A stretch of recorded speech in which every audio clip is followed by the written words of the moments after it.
I'm Miss Aili from the Yonkers Library in New York, but for now I'm at home with all of my favorite books, and I'd love to read them with you. Let's sing our welcome song, shall we? Welcome, welcome everyone. Now you're here, let's have some fun. Stories old and stories new. Fun for me and fun for you. Welcome, welcome everyone. Now you're here, let's have some fun. Today, we are reading all about Groundhog Day, February 2nd, when the groundhog looks for his shadow to see if we'll have 6 more weeks of winter or an early spring. We do this every year, but what if the groundhog wanted a day off? And that is our first story. It's called Groundhog's Day Off by Rob Perlman and illustrated by Brett Helquist. Every year, on one special day in February, Groundhog gets up extra early. Crowds of people gather outside, locals, tourists, even the mayor. News reporters with large microphones and big shiny teeth are waiting. Every year they ask Groundhog the same things.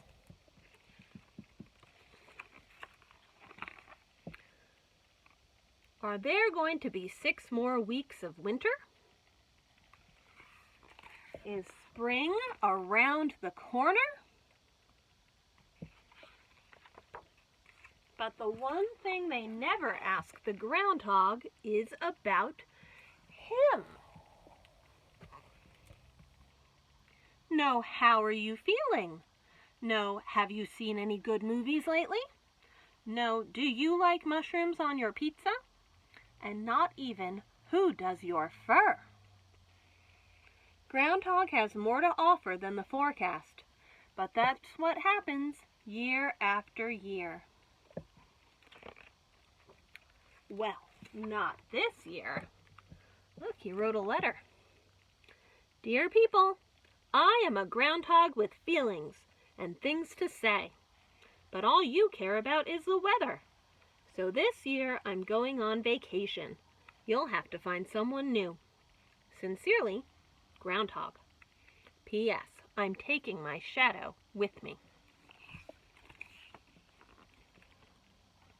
Groundhog packed his robe, slippers, magazines, and shadow and headed for the spa.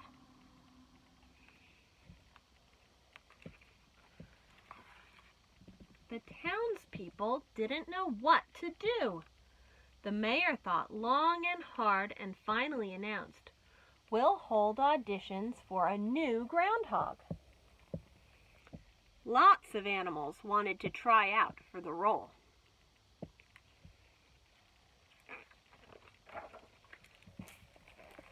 Elephant was just too big. Ostrich got the whole thing backward. Monkey was asked to leave after an unfortunate banana cream pie incident.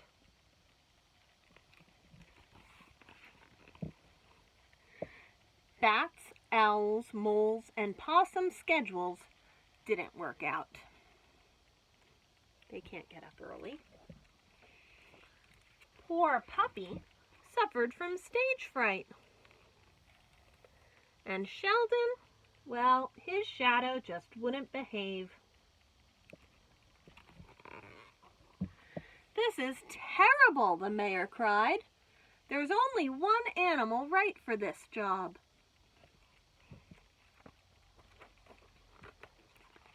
Groundhog had been relaxing when he heard a news report. Nobody has Groundhog's flair for the dramatic. Nobody can wake up as early as he does.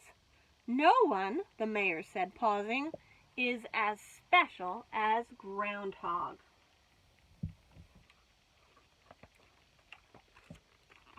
Groundhog couldn't believe his ears. They do think of me as more than just a weather vane." And with that, he threw on a towel and whistled for a taxi. "Take me home."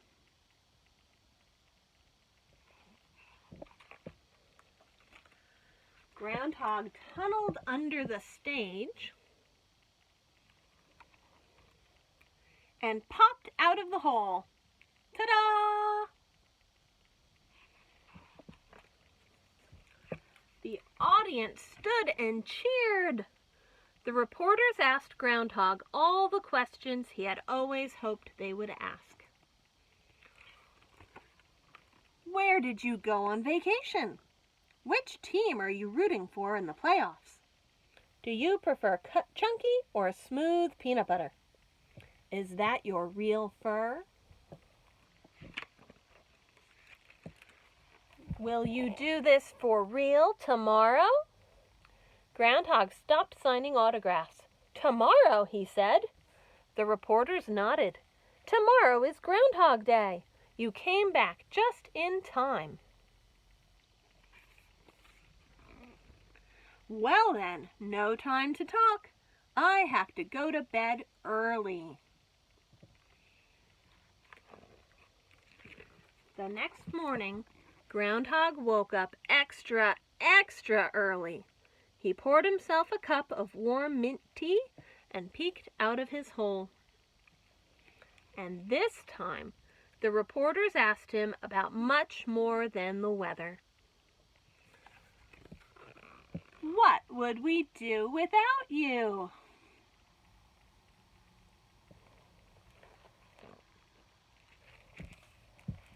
"Bagels or donuts? What would you do with $1 million? Seriously, is that your real fur?"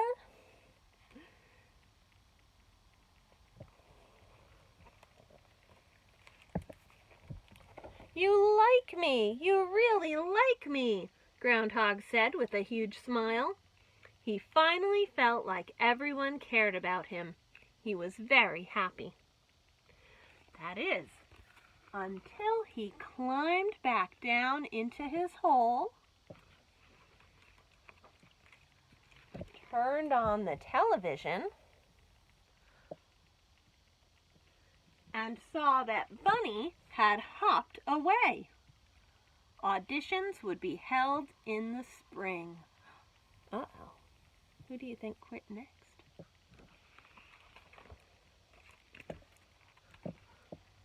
But they can go to the beach together. And that is the end. Now, the most famous groundhog is Punxsutawney Phil, who lives in Pennsylvania. So let's sing another Pennsylvania song, and it goes like this. Strike up the music, the band has begun. The Pennsylvania Polka. Pick out your partner and join in the fun. The Pennsylvania Polka. Started in Scranton, it's now #1. It's bound to entertain ya. Everybody has a mania to do the polka from Pennsylvania. Our second story is about someone else who's waiting for spring all through a long winter. And it's called Old Bear, and it's written by Kevin Henkes.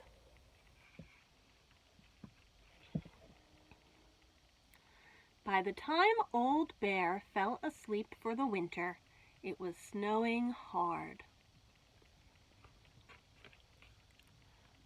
Soon he was dreaming.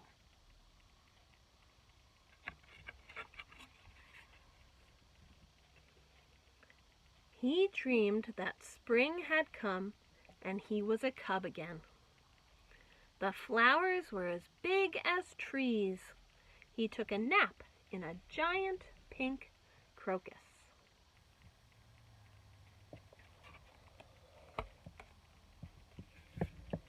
Then he he dreamed that it was summer. The sun was a daisy and the leaves were butterflies. Part of the sky clouded over and it rained blueberries.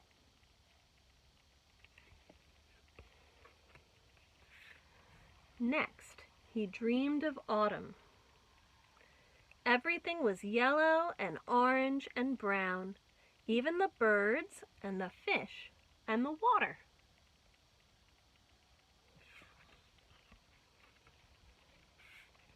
After that, he dreamed that winter was back. The world was covered in ice. It was night and the sky was blazing with stars of all colors. The cold went on forever. Old Bear slept and dreamed, dreamed and slept. When he finally woke up, it seemed to him that no time had passed since he had fallen asleep. He yawned, he stretched. He poked his head out of his den to see if it was still snowing. He blinked and blinked again. And when Old Bear walked out into the beautiful spring day, it took him a minute to realize that he wasn't dreaming. And that is the end. So let's look forward to spring. And now it's time to say our goodbye song. Are you ready? Thank you for reading with me. Goodbye, goodbye, everyone. Story time was so much fun. We are done, but don't be blue. Next time